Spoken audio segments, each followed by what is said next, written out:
Study with us में आपका एक बार फिर से स्वागत है और आज हम पीपल एंड एनवायरनमेंट का एक टॉपिक डिस्कस करने वाले हैं जो कि है अमल वर्षा।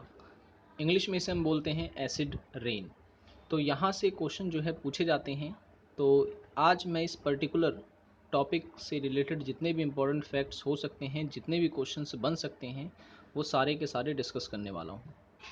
ठीक है, आज मैंने अमल वर्षा लिया है, फिर उसके बाद एक दिन ग्रीन हाउस प्रभाव के ऊपर वीडियो बनाएंगे और फिर उसके बाद एक दिन जो है क्योटो प्रोटोकॉल, जितने भी ये इन्वायरमेंट से रिलेटेड सम्मेलन हुए थे, उन सब पर एक वीडियो बना देंगे। ठीक है, तो ये वीडियो जो है एंड तक देखें। इसमें हम अमल वर्षा से जुड़े हुए सभी सवालों पर डिस्कस करने वाले हैं। तो चलिए शुरू करते हैं। तो वीडियो पसंद आए तो लाइक करें और चैनल को सब्सक्राइब नहीं किया तो ज़रूर कर लें, ताकि ऐसी वीडियोज़ आपको मिलते रहें। और अगर आपने हमारे पहले की वीडियोस को नहीं देखा है तो ज़रूर देख लें, लिंक जो है डिस्क्रिप्शन में दे दी गई है। तो देखिए, सबसे पहले क्या है कि सामान्यतः ऐसी वर्षा जिसका पीएच 5 और 6 से कम होता है, तो ऐसी वर्षा को हम बोलते हैं अमल वर्षा। ठीक है, ये पीएच क्या होता है? पीएच होता है, ये एक प्रकार का स्केल होता है जो कि हमें ये बताता है कि किसी पदार्थ में कितनी अम्लता है, कितनी क्षारता है, या फिर जो पानी है वो उदासीन है।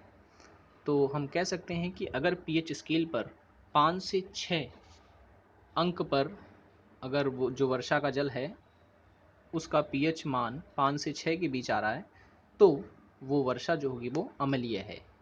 ठीक है, तो शुद्ध जल का पीएच मान कितना होता है? वो होता है 7। ठीक है, 7 यानी कि उदासीन कह सकते हैं हम लोग।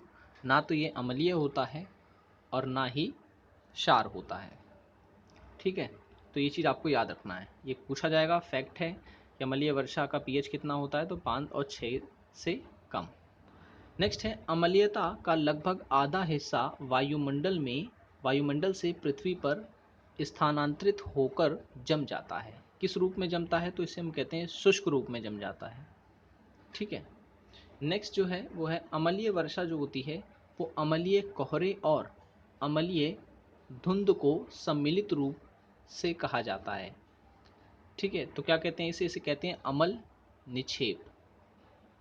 नेक्स्ट है SO2 यानी कि सल्फर डाइऑक्साइड गैस विभिन्न स्रोतों से उत्सर्जित होकर वायुमंडल में नमी को सोखने के बाद निर्माण करती है। तो किसका निर्माण करती है? तो ये करती है सल्फ्यूरिक अम्ल का। ठीक है, H2SO4 का निर्माण करती है। तो ये चीज़ भी आपको याद रखनी है। ओके, नेक्स्ट है क्रैकिंग गैस भी कहते हैं। तो याद रखना, क्रैकिंग गैस कहा जाता है सल्फर डाइऑक्साइड को। ठीक है, तो ये चीज़ आपको याद रखना है, क्रैकिंग गैस भी कहा जाता है इसे। नेक्स्ट है, ये स्कैंडिनेवियन या नेवियाई तथा खाड़ी देशों में अक्सर देखने को मिलती है। क्या? अम्लीय वर्षा। ठीक है, अंतर्राष्ट्रीय स्तर पर हेलसिंकी प्रोटोकॉल जो कि 1985 के तहत हुआ था, इसमें किसको कम करने का प्रयास किया गया था? तो सल्फर के उत्सर्जन को कम करने की बात की गई थी। तो आपसे यहाँ क्वेश्चन पूछ सकता है, सल्फर के उत्सर्जन को कम करने के लिए कौन सा सम्मेलन किया गया था? तो किया गया था हेलसिंकी सम्मेलन या हेलसिंकी प्रोटोकॉल। कब किया गया था? 1985 में। ठीक है, नेक्स्ट है मथुरा की जो तेल शोधशाला या कहेंगे तेल शोधनशालाओं से उत्सर्जन SO2 से उत्पन्न अम्ल वर्षा क्षति पहुंचा रही है। किसको क्षति पहुंचा रही थी? तो ये पहुंचा रही थी ताजमहल के सौंदर्य को। ठीक है, ताजमहल जो था वो दिन प्रतिदिन पीला होता जा रहा था। बड़ी ही रिसर्च के बाद ये पाया गया था कि मथुरा की जो तेल रिफाइनरी है, इससे निकलने वाली गैस से जो वर्षा हो रही है वहाँ पर, वो अम्लीय हो रही है। इससे ताजमहल जो है पीला पड़ रहा है। तो इस कारण जो है वहाँ की कई रिफाइनरीज को बंद भी करवा दिया गया था। ठीक है, नेक्स्ट है ताजमहल पर अमल वर्षा से जनित हानिकारक प्रभाव को रोकने के लिए भारत सरकार द्वारा जोन विकसित किया गया है। उसे हम कहते हैं ताज ट्रेपीजियम जोन। ठीक है, ताज ट्रेपीजियम जोन।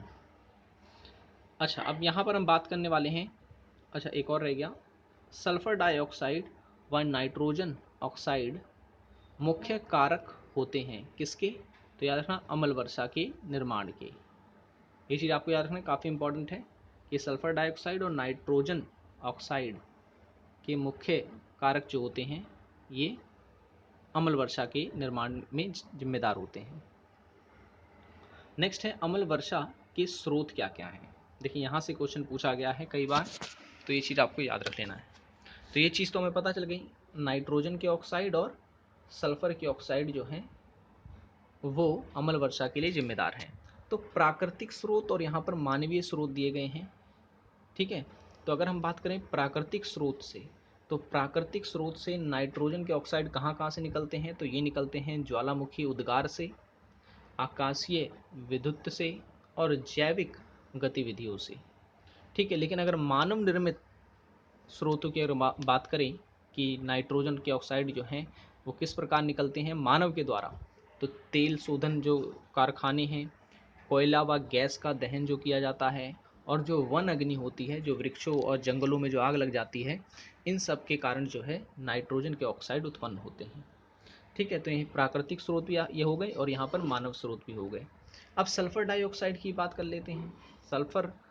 सल्फर और उसके ऑक्साइड जो हैं, अगर हम बात करें प्राकृतिक तौर पर, तो ज्वालामुखी उद्गार, ठीक है ना, सागर प्लैंकटन व वनस्पतियों के सड़ने से जो है सल्फर के ऑक्साइड उत्पन्न होते हैं। अगर मानव के तहत देखें हम लोग, तो कोयले का जलना, पेट्रोलियम पदार्थ, कच्चे तेल के परिशोधन से, रासायनिक व उर्वरक उद्योगों से जो है सल्फर के ऑक्साइड उत्सर्जित होते हैं। अच्छा, कार्बन डाइऑक्साइड की बात कर लेते हैं। तो कार्बन डाइऑक्साइड जो है श्वसन, अपघटन और सागर, ठीक है ना, ये हो गए प्राकृतिक स्रोत कार्बन डाइऑक्साइड के। मानवीय स्रोत कौन से हैं? वन उन्मूलन, यानी दिन प्रतिदिन जो पेड़ों की कटाई की जा रही है, औद्योगिक प्रक्रिया द्वारा, ठीक है। नेक्स्ट है जीवाश्म ईंधन के द्वारा, और फिर है जीवाश्म ईंधन के जलने से, ठीक है ना, कार्बन डाइऑक्साइड उत्पन्न हो रही है।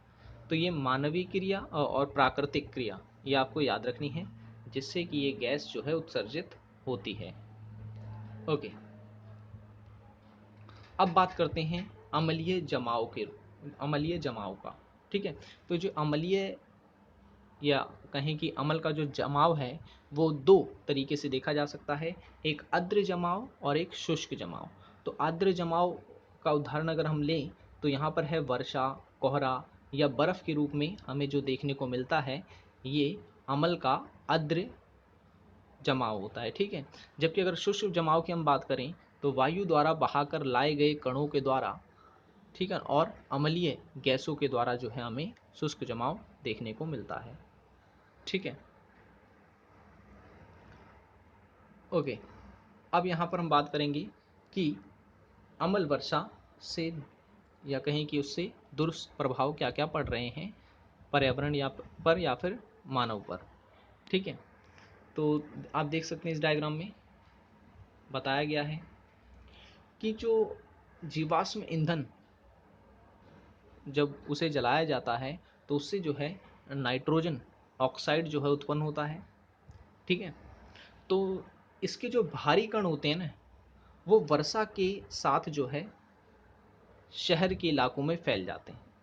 इससे होता ये है कि जो भवन होते हैं, जो पत्थर के निर्मित बड़ी बड़ी इमारतें होती हैं, वो प्रभावित होती हैं।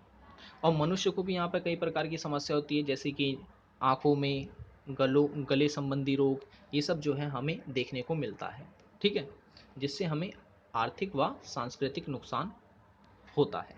तो ये तो हो गए नाइट्रोजन ऑक्साइड के भारी कण से होने वाली समस्याएं। और हल्के जो कण होते हैं, जैसे कि वायु, जलवाष्प इत्यादि में घुलकर स्रोत से दूर अम्ल वर्षा करते हैं, इसका प्रभाव क्या पड़ता है, ठीक है। इसका प्रभाव में क्या देखने को मिलता है कि जो पौधे होते हैं, पौधों की पत्तियां, उनको नुकसान पहुंचता है। श्वसन और प्रकाश संश्लेषण की में बाधा आती है, जो पौधे वगैरह होते हैं वो खराब हो जाते हैं, ठीक है ना। फसल की वृद्धि में भी गिरावट आती है इससे, तो ये याद रखना है। नेक्स्ट जो है और जो प्रभाव पड़ता है वो ये कि मृदा के पोषक तत्व का अलग होना, यानी कि जो मृदा होती है उसकी जो क्षमता होती है वो दिन प्रतिदिन खत्म होती चली जाती है। नेक्स्ट है एल्युमिनियम यौगिक मुक्त होकर वृक्षों को हानि पहुंचाते हैं। नेक्स्ट है वर्षा द्वारा एल्युमिनियम झीलों तालाबों में जो है क्षति पहुंचती है और मेंढक व मछलियां अम्लीय जल में अंडे देने में असमर्थ होते हैं, जिससे कि जो इनका चयन होता है जिसे हम कहते हैं जीव चक्र, वो भी प्रभावित होता है। ठीक है, तो ये चीज़ आपको याद रखनी है। जितने भी पॉइंट्स यहाँ पे बता रहा हूँ मैं, ये सुपर इंपॉर्टेंट है। ठीक है, यहीं से क्वेश्चंस हमेशा जो है बनते हैं। अभी तक मैंने जितने भी आपको पीपल एंड एनवायरनमेंट से क्वेश्चन करवाए होंगे, उसमें से कई क्वेश्चन आपको यहाँ पे दिख गए होंगे। ठीक है, नेक्स्ट अब यहाँ पे बोल रहा है कि CO2 में वृद्धि से क्या क्या प्रभाव पड़ रहे हैं। ठीक है, तो देखिए CO2 यानी कि कार्बन डाइऑक्साइड में वृद्धि से समुद्री अम्लीयता में वृद्धि हो रही है। अब इससे प्रभाव ये पड़ रहे हैं कि प्लैंकटन की उत्पादकता में कमी आ रही है। इसका नतीजा क्या हो रहा है? इसका नतीजा ये हो रहा है कि जो मत्स्य उत्पादन है, जो लोग मछली वगैरह पालते थे समुद्र वगैरह में, अब वो ख़त्म होते जा रहे हैं। नेक्स्ट है कार्बोनेट आयन में भी कमी हो रही है, जिससे कि कैल्सिफिकेशन में बाधा आती है और कंकाल का निर्माण नहीं हो पा रहा है। ठीक है, नेक्स्ट है पादप पल्वकीय डिंभकों की उत्तरजीविका प्रतिकूल रूप से प्रभावित हुई है। नेक्स्ट है परवाल विरंजन भी हुआ है, जो कोरल रीफ होती हैं उसकी वृद्धि में भी अब बाधा देखने को मिल रही है। ठीक है, तो हमने क्या क्या बात की आज? आज हमने बात की कार्बन डाइऑक्साइड से पड़ने वाले दुष्प्रभाव की, और अम्ल वर्षा के दुष्प्रभाव की, और अम्ल वर्षा का जो जमाव होता है, जो हमें आर्द्र और शुष्क जमाव के रूप में दिखता है, उसके, और अम्ल वर्षा से जुड़े महत्वपूर्ण तथ्यों की। तो वीडियो पसंद आया हो तो लाइक ज़रूर करें, और चैनल को सब्सक्राइब नहीं किया तो ज़रूर कर लें, ताकि ऐसे ही वीडियोस आपको मिलते रहें। अब मिलेंगे नेक्स्ट वीडियो में। Thanks for watching this video.